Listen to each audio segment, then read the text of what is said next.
함께 나눌 말씀은 사도행전 2장 33절에서 41절 말씀입니다. 하나님이 오른손으로 예수를 높이심에 그가 약속하신 성령을 아버지께 받아서 너희가 보고 듣는 이것을 부어 주셨느니라. 다윗은 하늘에 올라가지 못하였으나 친히 말하되 이르되 주께서 내 주에게 말씀하시기를 내가 내 원수로 내 발등상이 되게 하기까지 너는 내 우편에 앉아 있으라 하셨도다 하였으니 그런즉 이스라엘 온 집은 확실히 알지니 너희가 십자가에 못 박은 이 예수를 하나님이 주와 그리스도가 되게 하셨느니라 하니라.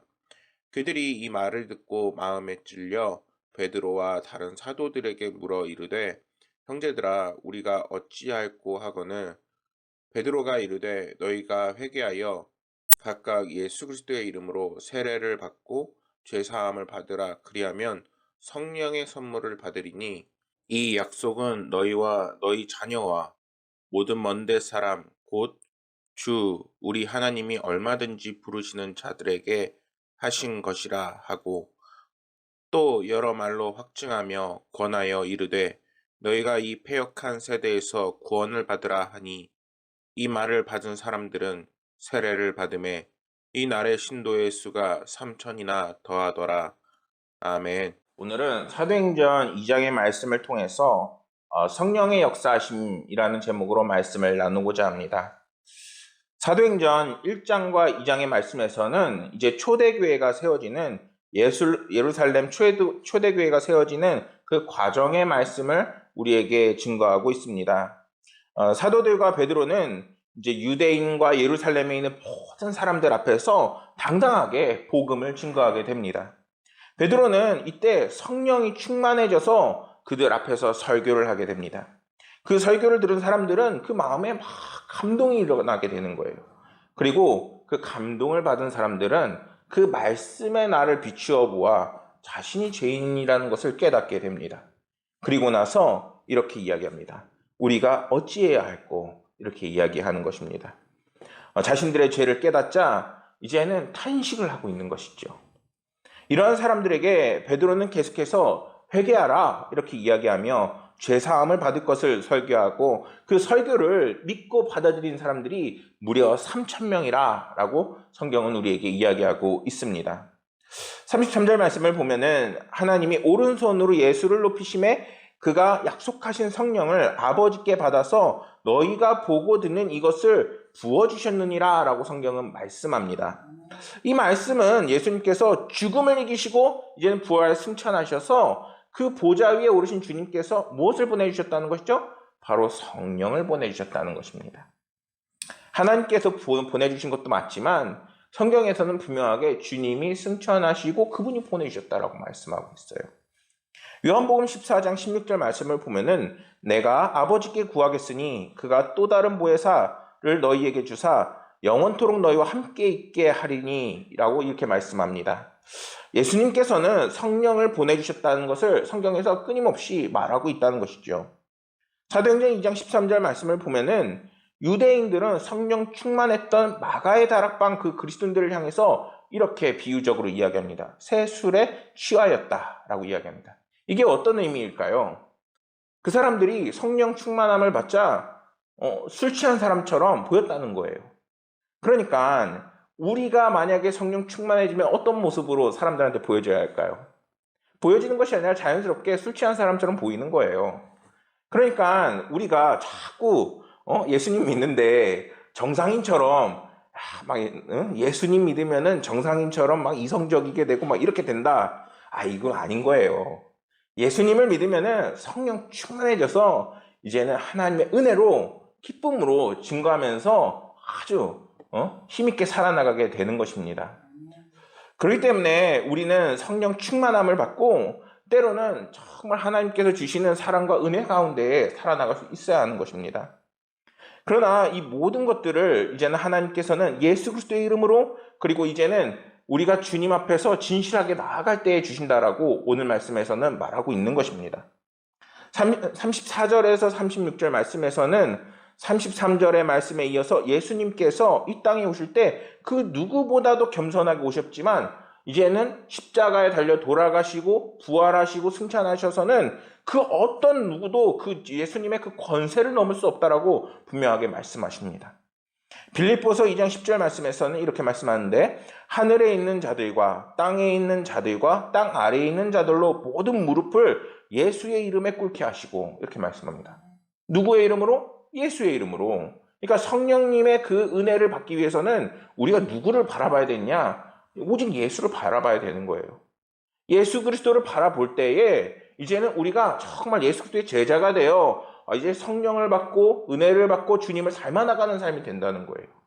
그러니까 엉뚱하게 성경을 보다가 단순히 하나님의 말씀을 본다 이런 식으로 하면은 하나님의 은혜를 다 온전히 누릴 수가 없게 되는 거예요. 정말 예수님이라면 어떻게 하셨을까? 정말 주님은 나를 어떻게 사랑하셨을까? 나는 예수님을 닮아나가면서 어떻게 살아야 할까? 이 고민을 하셔야 된다는 거예요. 근데 그 고민에 가장 좋은 것이 무엇이냐? 바로 전도입니다. 단순히 이 전도는 다른 사람들을 구원하기 위해서 하는 그런 전도가 아니에요. 맨 처음에 제가 전도를 배울 때 어떻게 배웠냐? 바로 이제 이권사님이 이끌던 드보라 전도대에 나가서 함께 전도를 하다가 제가 주님을 만나게 돼요. 그전에도 이제 모태신앙이었기 때문에 하나님의 은혜가 있다는 것은 깨달아요. 근데 이때 전도를 나가게 되잖아요. 그러면은 전혀 다른 현상이 나타납니다. 어떻게 나타나느냐? 처음에는 그냥 그때도 전도지 나눠주고 물티슈 나눠줘요. 근데 이게 그 사람들한테 우리가 전도지 나눠주고 물티슈 나눠주는 게 다가 아니잖아요. 그들한테 무엇을 깨닫게 해주시는 거죠? 바로 복음을 증거하고 복음을 깨닫게 하는 거예요. 근데 그 복음이 어디 써 있나? 바로 물티슈에 있는 거예요. 그러니까 물티슈의 그 내용들을 잘 읽을 수 있어야 돼요. 그리고 그것들을 잘 숙지를 해야 합니다. 우리가 갖고 나가는 것은 복음이에요. 근데 그 복음이 먼저 그 복음을 본 사람이 누구예요? 전도지를 나눠주고 있는 나예요. 그러니까 내가 그 전도지를 보고 먼저 그 복음을 받아들이고 묵상하게 되면은 한번 전하면서도 복음을 얘기하니까 내 안에 점점 그 믿음과 은혜가 쌓이게 되는 겁니다. 그러니까 예수의 이름으로 우리 안에 정말 어떤 권세도 우리를 틈탈 수 없는 놀라운 은혜가 점점 쌓여 나간다는 거예요. 하늘에 있는 자도 땅에 있는 자도 땅 아래에 있는 그 어떤 것도 예수 그리스도의 이름으로 다 막히는 거예요. 내가 만약에 지금 은혜가 충만하지 못하고 기쁨이 없고 소망이 없다라는 것은 지금 무엇이 막혔느냐? 예수 그리스도의 이름과 그 성령의 은혜가 지금 막혀 있다는 겁니다. 그렇기 때문에 오늘 이 예배 시간에 그걸 뚫으셔야 되는 거예요. 하나님의 은혜를 만나고 하나님의 이름을 부르짖으며 이제는 주님의 놀랍고 크신 은혜가 오늘 이 시간 함께하기를 소망합니다. 고인물은 썩게 돼 있다라는 그 글이 있어요. 오래전에 아직 한 사람의 손길이 닿지 않는 이 미개척 지역의 그 땅을 이제는 개척하는 일이 있었습니다. 그때 한 농부가 운이 좋게 가장 먼저 물이 잘 흐르는 곳을 선점하게 돼요. 그래서 물이 막 흘러 들어오니까 아주 논농사를 지니까 쌀들이 아주 풍년을 맞이하게 되는 겁니다. 그 덕분에 논농사가 이제 매년 다른 사람들은 좀 어려울 수 있어도 자기의 농사만큼은 계속 풍년을 얻는 거예요. 근데 이 농사꾼이 욕심이 드네요. 욕심 들어서 어디를 바라봤을까요? 바로 그 논에 들어오는 그 물줄기를 보게 되는 거예요. 그리고 나서 다른 사람들이 논이 어떻게 되거나 말거나 그 물에 그 길을 막아버리게 되는 겁니다. 그 논은 어떻게 됐을까요? 자신한테만 흘러들어오는 물은 다른 곳으로 뻗어나가지 못해서 결국에는 논농사를 망칠 뿐만 아니라 다른 논들까지 한꺼번에 망가지는 정말 안타까운 일이 벌어지게 되는 것입니다. 근데 하나님께서는 우리에게 이 성령의 그 은혜를 무엇으로 많이 비유하시나요? 생수의 강으로 많이 비유를 하세요. 그 말은 하나님의 은혜가 오늘 말씀에서도 얘기하고 있듯이 주님께서 부어주시는 거예요. 부어주셔서 이제는 우리가 기도하고 주님을 찾을 때에 하나님께서 그 은혜의 강이 나를 통해서 많은 영혼들에게 흘러가고 넘치도록 부어주시는 겁니다. 만약에 내 주변에 지금 뭔가 기쁨이 없고 소망이 없고 그 은혜가 충만하지 못하다는 것은 지금 은혜가 지금 어딘가에서 막혀 있는 거예요. 그 은혜의 구멍을 뚫어줘야 되는 거예요. 그렇기 때문에 복음을 증거하는 삶을 살아야 되는 겁니다. 우리가 정말 지나친 욕심과 나의 생각과 나의 판단으로 나아갈 때 하나님의 은혜가 가로막히게 되어 있습니다. 뭐 양보해라 아니면 내 물질을 나눠줘라 이런 의미가 아니에요. 주님 앞에 내 삶을 집중하고 정말 하나님의 은혜를 정말 만나게 되면은 이제는 하나님의 그 은혜가 나를 다듬어가고 이제 하나님의 은혜로 만들어 나가는 놀라운 은혜를 맛보게 된다는 겁니다. 37절 말씀을 보면은 베드로의 설교를 들은 유대인들은 그 마음이 이젠 찔려서 사도들에게 어떻게 해야 내가 구원을 받을 수 있겠습니까? 라고 질문하고 있는 거예요. 이 찔려라는 표현에는 헬라어 카테니게산이라는 그 발음을 갖고 있는데 그 뜻에는 때리다, 격하게 찔러 관통시키다 라는 의미가 있습니다. 이 표현을 들었을 때 혹시 하나님의 말씀, 그 말씀이 기억나는 구절이 있나요? 하나님의 말씀은 정말 날카로워서 그 어떤 것보다도 예리해서 골수와 이제는 모든 것을 찔러 쪼갠다고 이야기하죠. 그런 것처럼 하나님의 말씀이 이제는 우리의 삶의 거울이 돼서 내 삶에 잘못되고 그리고 어려웠던 모든 부분들을 비추게 되는 겁니다. 이제는 우리가 죄 때문에 눌려있던 모든 삶들이 이제는 하나님으로 인해서 우리가 자유롭게 되고 그리고 은혜를 맛보는 삶으로 돌아가게 하는 겁니다. 그래서 사도들은 이제는 어찌해야 할고 그 물음에 이제는 더욱더 회개하고 주님 곁으로 돌아올 것을 사도 베드로는 이제는 얘기하고 있는 거예요. 그런데 이러한 그들이 영적 깨달음을 이제는 그들이 죄를 깨달은 것도 있지만 이제는 죄를 깨닫고 돌이킴으로 성령의 역사하심이 시작되는 그 계기가 됩니다. 이러한 그들의 상태는 마태복음 5장 4절 말씀을 생각나게 합니다. 마태복음 5장 4절의 말씀에서는 애통하는 자는 복이 있나니 그들이 위로를 받을 것이며 이렇게 말씀합니다. 여러분들 생각해 보세요. 하나님께서 이제는 정말 마음 아파하고 하나님 내가 당신의 말씀 앞에 있어 보니까 정말 은혜를 못 받고 있었군요. 하나님 내가 당신과 동행하지 못하고 있었군요. 이렇게 주님 앞에 나아갔어요. 그러면은 주님께서 우리가 죄를 지었으니까 야 임마 너 왜 죄 지었어? 이렇게 얘기하실까요? 아니죠. 지금 마태복음 5장 4절에 말씀하는 것처럼 그들이 위로를 받을 것이며 이렇게 말씀합니다. 잘했어 내 딸아. 잘했어 내 아들아. 내가 너를 기다리고 있었고 너를 맞이하길 원하노라. 나의 은혜가 너희 안에 들어가길 원하고 너희가 그 은혜가 충만하여지고 복되기를 원한다. 라고 주님께서는 그렇게 우리의 죄를 돌아보지 않는 그 은혜를 베푸시게 되는 것입니다.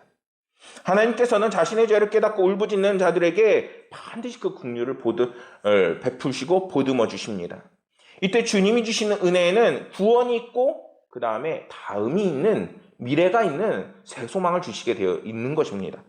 여러분 주님이 주시는 그 감동을 지금도 생생하게 기억하시길 소망해요.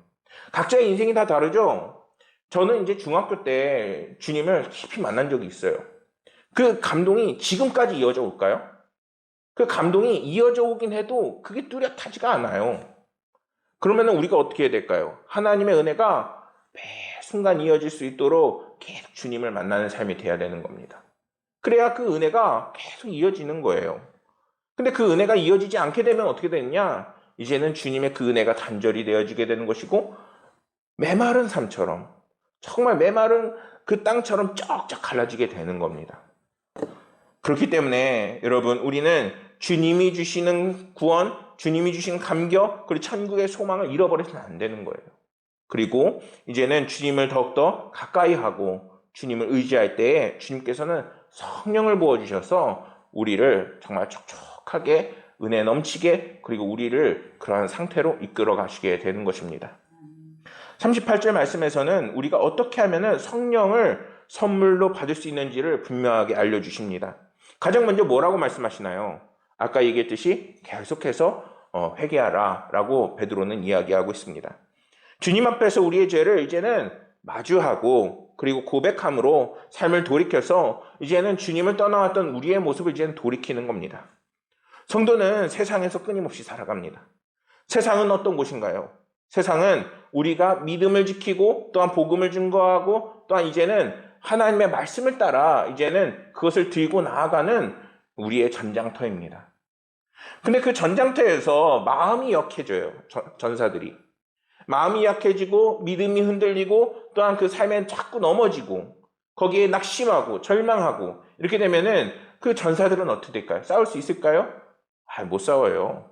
그런 전사들은 반드시 바로 빼서 치료받을 수 있도록 바로 가야 됩니다.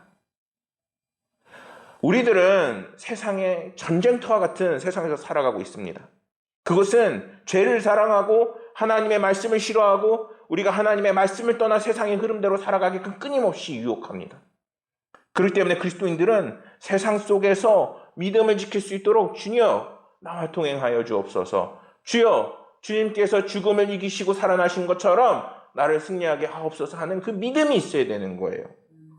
하나님께 우리의 삶을 이제는 온전히 드리고 회개하고 또한 이제는 주님께서 우리의 지난 죄를 돌아보지 않으시고 이제는 주님께서 더 많이 우리를 사랑하여 주시고 은혜 넘치는 성령을 부어주실 때 이제는 힘있고 역동적인 삶을 살 수 있게 되는 것입니다. 근데 그것은 단순히 우리가 생각하는 것처럼 젊은이들이 야 이제 내가 성령 충만해져야겠다 막 이런 게 아니에요. 하나님께서 나를 성령 충만하게 하시면은 우리가 알아요. 스스로가 알아요. 하나님께서 정말 나와 동행하시는구나. 하나님께서 정말 날 사랑하시는구나. 그 감동과 감격 안에서 살아나가게 되는 겁니다. 그렇게 되면은 세상이 아무리 나에게 뭐라고 하고 주님을 욕하고 또한 그리고 어떤 그리스도인들이 오히려 예수님을 욕되게 할 수도 있어요. 그런데 그런다 할지라도 하나님께서 나에게 주신 은혜와 감격으로 인해서 다 받게 되는 겁니다.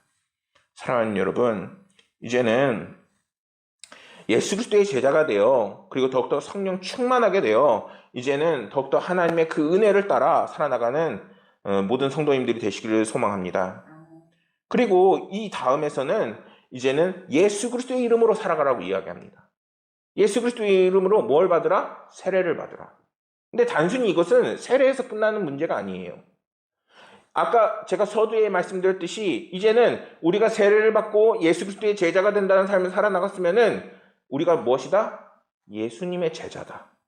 제자들은 무엇을 해야 된다? 당연히 선생을 보고 배워야 된다. 우리의 선생은 누구냐? 예수 그리스도다. 예수님이 어떻게 사셨고 예수님께서 무엇을 보여주셨고 예수님의 그 사랑과 은혜가 내 안에 있는 그 감동을 자극시키고 함께 하시게 되면은 나를 생명을 버리시면서까지 사랑하셨던 그 주님을 따라 나의 인생도 함께 진행하는 겁니다. 때로는 얼마나 손해가 많겠어요. 그리스도인들이 예수님을 믿기 때문에 야 너 예수님 믿잖아. 네가 예수님 믿는데 왜 그따위로 살아? 이렇게 얘기를 들을 수 있어요. 근데 세상이 그렇게 얘기한다고 해서 지금 내가 계속 믿음을 따라 나가서 성장해 나가는 삶인 것은 부정할 수 없는 거예요. 우리가 믿음을 따라 성장하고 또한 하나님을 믿고 또 하나님을 의지하면서 나아갈 때에 하나님께서는 더욱더 주님을 닮아 나가는 나를 만들어 나가게 되어 있습니다. 그리고 그것을 어떻게 하라? 세례를 베풀고 또한 그 세례를 이제는 다른 사람들도 받게 하라. 모든 사람 앞에서 함께 세례를 받고 그리고 그 세례를 계속 받게 하는 한마디로 이제는 단순히 세례라는 것은 내가 이제 주님의 제자가 되었습니다. 이제 주님의 사람이 되었습니다. 이런 것을 단순히 나 스스로만 인정하는 것이 아니라 모든 사람들한테 인정받는 거잖아요. 사람들이 최근에 제가 목사 한 소리를 받았는데 제일 많이 하는 소리가 뭔지 아세요?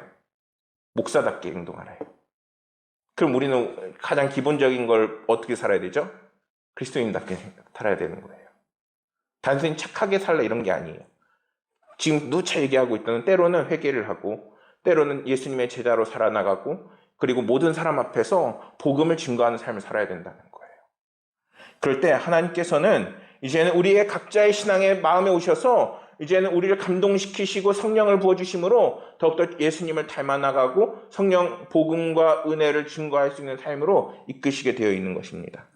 오늘 만나는 모든 분들이 성령 충만하시고 주님을 닮아나가시고 또 하나님의 은혜로 이제는 승리하는 모든 삶들이 되기를 소망합니다.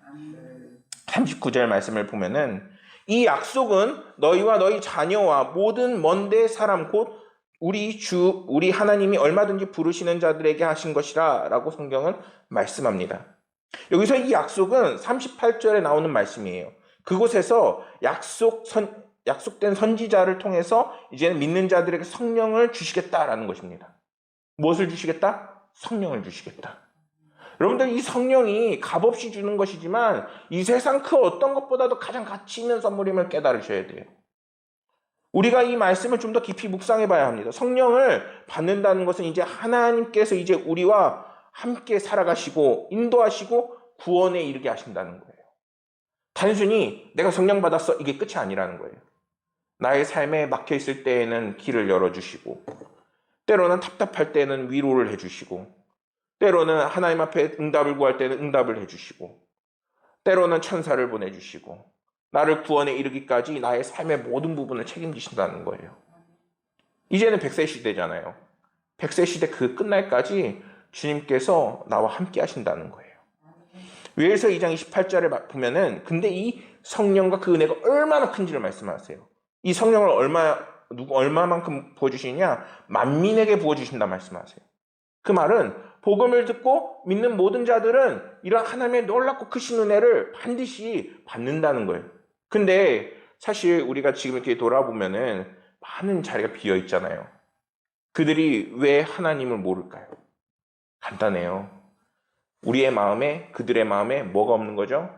복음의 씨앗이 심겨지지 않았기 때문에.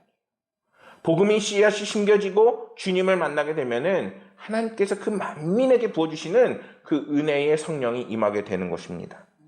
오늘날 많은 사람들이 이제는 하나님의 은혜가 어디 있느냐라고 물어요. 코로나는 만연하고 그로 인해서 우리는 많이 힘들어졌는데 내가 기도했는데 하나님께서 언제 우리를 구해주셨냐고 오히려 반문을 합니다. 근데 반대로 물을 수 있어요. 그게 정말 하나님의 은혜냐 그거예요. 하나님의 은혜가 단순히 너 잘 먹고 잘 살게 하는 그런 은혜냐 그런 거예요. 아니죠. 힘들 때에도 나와 함께 하시고 눈물 흘릴 때에는 눈물 닦아주시고 하나님께서 나와 함께 하시며 이제는 놀랍고 크신 은혜로 이제는 나를 구원에 이르기까지 나를 단련하시고 함께 하셔서 이제는 하나님께서 때로는 물질도 채워주실 수 있어요. 때로는 하나님께서 나의 막혀있는 길을 열어주실 수도 있어요. 하지만 근본적으로는 나를 구원에 이르시기 위해서 늘 나와 함께 하시는 놀라운 은혜가 지금 나와 함께 한다는 거예요. 때문에 베드로는 40절 말씀에 이렇게 말씀해요. 또 여러 말로 확증하며 권하여 이르되 너희가 이 패역한 세대에서 구원을 받으라. 무엇을 받으라? 구원을 받으라. 하나님께서는 다른 걸 선물로 주신 게 아니에요. 하나님께서 주시는 다른 여러 가지 환경적인 문제는 부수적인 문제인 겁니다. 그거는 하나님 마음에 달려있는 거예요. 나에게 정말 필요하면 하나님께서 주시게 되어 있어요. 근데 근본적으로 하나님께서 주시는 것은 무엇이냐? 나의 모든 인생을 책임지시는 그 구원이다. 성도 여러분, 이 세상은 정말 만만하지가 않죠. 여러분들보다 어린 제가 이렇게 얘기하면 우습지만 사단은 정말 만만하게 볼 상대가 아니에요. 지금 마지막 때라고 많이들 이야기하잖아요. 조금만 방심해도 하나님과의 우리 사이를 갈라놓으려고 해요. 갈라놓고 하나님의 은혜를 받아 누리지 못하고 그런 영혼들이 얼마나 많아요. 코로나로 인해서 더 많아졌어요. 그런데 성경 곳곳에서 우리가 그런 것에 흔들리는 것은 우리의 믿음이 연약하고 그 복음의 씨앗이 너무나도 뿌리가 낮아서 그러는 거예요. 우리가 믿음을 포기하고 싶을 때마다 우리의 마음의 그 중심에 주님을 오히려 갖다 놓을 때 하나님께서는 우리 가운데에 믿음의 그 뿌리가 더욱더 튼튼하게 하시고 어려운 환경 속에서도 그 믿음으로 승리케 하십니다. 그렇기 때문에 우리는 오히려 더욱더 주님을 붙잡고 주님과 닮아나가고 주님과 함께 하려고 하는 애씀과 노력이 필요한 것입니다. 41절 말씀에서는 이렇게 말씀합니다. 그 말을 받는 사람들은 세례를 받음에 이 날의 신도의 수가 3,000이나 되더라. 몇 명이나? 3,000이나 되더라. 작은 일에 큰 힘이라는 그 글이 있습니다. 이 글에서는 영화 영린에 대해서 이제 소개를 하는데 그 영린에 보면은 정조가 서책을 담당하는 상책의 중용 23장을 외워보라고 하는 그 장면이 나와요. 이 내용이 굉장히 흥미롭습니다. 작은 일에도 무시하지 않고 최선을 다해야 한다. 작은 일에도 최선을 다하면 정성스럽게 된다. 정성스럽게 되면 겉에 배어나오고 겉에 배어나오면 겉으로 드러나고 겉으로 드러나면 이내 밝아지고 밝아지면 남을 감동시키고 남을 감동시키면 이내 변하게 되고 변하면 생육된다. 그러니 오직 세상에 지극히 정성을 다하는 사람만이 나와 세상을 변하게 할 수 있는 것이다. 이렇게 이야기합니다. 이 이야기를 듣는데 굉장히 공감이 되는 거예요. 그러니까 이 말의 결론은 작은 일에도 충성하라는 거예요. 그러면은 우리 그리스도인들이 충성해야 될 것은 무엇인가요? 오늘도 나를 인도하신 주님을 만나는 거예요. 주님의 그 복음을 따라서 이곳에 왔습니다. 주님, 이제는 그 복음을 증거하는 삶을 살겠습니다. 하나님의 놀랍고 크신 성령의 충만한 은혜를 우리에게 부어 주시옵소서 하는 그러한 간절한 찾음이 우리 가운데 있어야 한다는 거예요. 그럴 때 하나님께서는 정말 막막했던 내 삶에 그 길을 열어주시게 되어 있습니다. 세상을 바꾸는 모든 그 일들은 작은 것에서 출발하게 되어 있습니다. 그런데 우리들은 이제는 주님을 붙잡음으로 그 시작을 알려야 하는 것입니다. 학자들은 예루살렘의 그 인구가 3만 명으로 추정해요. 그런데 오늘 말씀에서 몇 명이 믿었다고 하죠? 3천 명이에요. 그럼 3천 명이면은 단순히 3천 명이라서 많은 게 아니라 그때 당시에 인구가 3만 명이라고 하면은 10분의 1이라는 인구가 지금 한꺼번에 구원을 받은 거예요. 그러니까 이게 말이 안 된다라고 이야기하는 것이죠. 근데 실제로 이때 당시에는 예루살렘은 6월절과 오순절 기간이었어요. 그러니까 이때 당시에 그러면 예루살렘으로 수많은 사람들이 모여들었다는 것이죠. 그러면서 그 중에 3천 명이 구원을 받았다. 그러니까 이게 신빙성이 있는 사실에 하나님께서 분명한 증거를 보여주시는 것이다 라는 것이죠. 뿐만 아니라 이때 당시에 지금 베드로가 설교하고 있다라고 성경 말씀하는데 서두에 보면은 제자들이 함께 있어요. 12사도가 함께 같이 있는 거예요. 그러면 3천 명이 다 왔어요. 그러면 어떻게 세례를 줄까요? 순차적으로 그 사도들이 함께 세례를 주게 되는 것입니다. 그러니까 그 말은 이 3천 명이 한꺼번에 구원을 받았다는 말이 사실인 거예요. 이 말씀을 지금 우리에게 증거하고 있는 것입니다. 사랑하는 성도 여러분, 이것을 우리가 이제는 믿고 이제는 우리들에게도 그러한 역사가 나타날 것을 확신해야 하는 것입니다. 하나님께서는 지금 진실과 그리고 하나님의 놀라운 역사를 우리에게 선포하고 계세요. 근데 정작 우리가 그것을 믿지 않으면은 어떻게 될까요? 당연히 역사는 일어나지 않는 거예요. 성령님의 역사하심은 주님의 그 말씀을 믿고 나아가는 성도들에게 함께하게 되어 있습니다. 사랑하는 여러분, 삶이 막히셨나요? 주님을 의지하시길 소망합니다. 성령님이 함께하시게 되면은 놀라운 역사하심이 우리 가운데 있게 되는 거예요. 그게 교회적으로나 나의 삶으로나 이 나라 민족에게나 정말 믿음의 그 성도들을 통해서 하나님께서는 역사하게 되어 있습니다.